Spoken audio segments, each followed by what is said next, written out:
नमस्कार. गौरी गणपतीच्या नैवेद्यासाठी कोकणात पारंपरिक पद्धतीने बनवले जाणारे चुनाचे म्हणजेच सातकाप्याचे घावणे बनवण्यासाठी सर्वात आधी मोदकाचे सारण बनवतो तसेच सारण बनवून घेतले.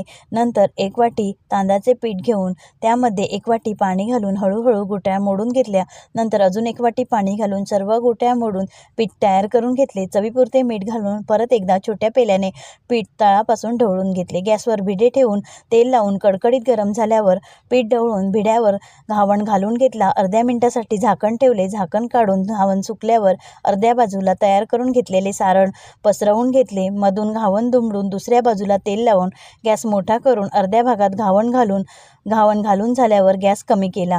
अर्ध्या मिनिटासाठी झाकण ठेवून त्यावर सारण घालून असे तुम्ही तुमच्या आवडीनुसार 3, 5, 7 थर लावून घेऊ शकता. आपले चुनाचे म्हणजे सातकाप्याचे घावण तयार आहेत. तुम्ही पण नक्की करून बघा आणि चॅनलला सबस्क्राईब